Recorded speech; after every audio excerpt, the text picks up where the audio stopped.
No one should put this many hours into work. This is not good. And people should not work this hard. They should not do this. It's very painful. Painful in what sense? It hurts my brain and my heart. So this is not recommended for anyone. I just did it because if I didn't do it, then good chance Tesla would die. When my brother and I were starting our first company, instead of getting an apartment, we just rented a small office and we slept on the couch.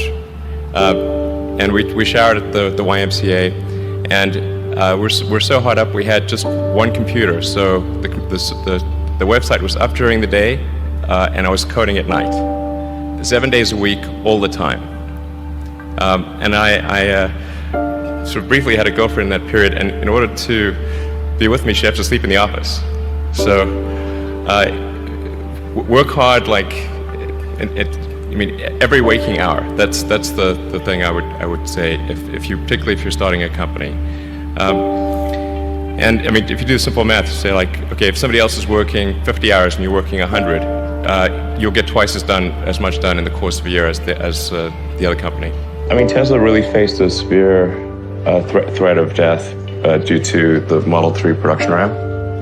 Essentially, the company was bleeding money like crazy, and just if we didn't solve these problems in a very short period of time, we would die. And it was extremely difficult to solve them. How close to death did you come? Within single-digit weeks. 22 hours a day, or like what? How many I hours? was working, so 7 days a week, sleeping in the factory. I worked in the paint shop, general assembly, body shop. You ever worry about yourself imploding? Like it's just too much? Absolutely.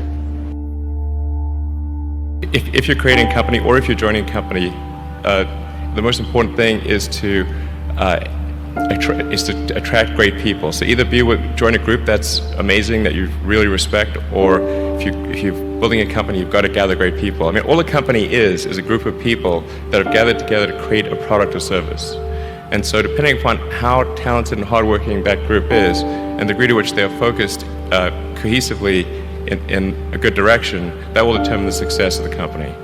So do everything you can to gather great people if you're creating a company. It's good to think in terms of the physics approach, or first principles, which is, rather than reasoning by analogy, you boil things down to the most fundamental truths you can imagine, and you reason up from there.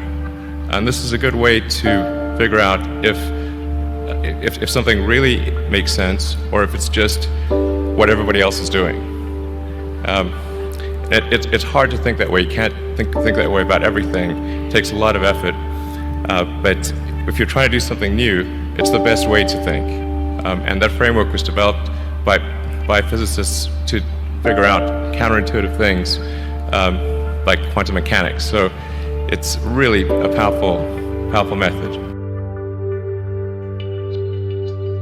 Then it's just you have to apply a lot of hours to actually working. So the way I generally do it is I'll be working at SpaceX on Monday, and then Monday night fly to the Bay Area, spend Tuesday and Wednesday in the Bay Area, then at Tesla, and then fly back on Wednesday night, spend Thursday and Friday at SpaceX. In the last several months, then I would fly back here on a Saturday and either spend Saturday and Sunday at Tesla or spend Saturday at Tesla and Sunday at SpaceX. Just showing up is half the battle. Just, you got to try hard to do it, and don't be afraid of failure. You also need to be rooted in reality. So you shouldn't, it's easy to get high in your own supply. You've got to not be afraid to innovate, but also don't delude yourself into thinking something's working when it's not. Or you're going to get fixated on a bad solution. Yeah, don't be afraid of new arenas. You can get a book, you can learn something, and experiment with your hands, and just make it happen. Find a way or make a way to get something done. But I think people can choose to be not ordinary. They can choose to not necessarily conform to the conventions that were taught to them by their parents. So yes, I think it's possible for ordinary people to choose to be extraordinary. If somebody is doing something that is useful to the rest of society, I think that's a good thing. Like, it doesn't have to change the world. Like, you know, if you're doing something that has high value to people, if it has a small amount of good for a large number of people, that's, I mean, I think that's fine. Like, stuff doesn't need to be changed the world just to be good. Being focused on something that you're confident will have high value to someone else, and just being really rigorous in making that assessment, because people tend to, a natural human tendency is wishful thinking. So a challenge for entrepreneurs is to say, well, what's the difference between really believing in your ideals and sticking to them versus pursuing some unrealistic dream that doesn't actually have merit? And that is a really difficult thing to tell you. Can you tell the difference between those two things? Right. You know? So you need to be sort of very rigorous in your self-analysis. I think certainly extremely tenacious, and then just work like hell. I mean, you just have to put in, 80 to 100 hour weeks every week. But all those things improve the odds of success. Okay. I mean, if other people are putting in 40-hour work weeks and you're putting in 100-hour work weeks, then even if you're doing the same thing, you know that in 1 year you will achieve what they achieve. You will achieve in 4 months what it takes them a year to achieve.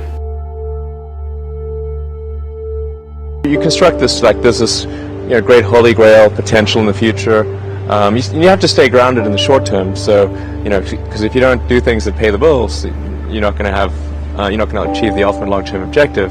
But it's nice to have that sort of holy grail long-term potential out there as an inspiration for coming to work. It's really a mindset. You have to decide, we're going to try to do things differently, well, provided that they're better. You shouldn't do things differently just because they're different. They need to be different and better.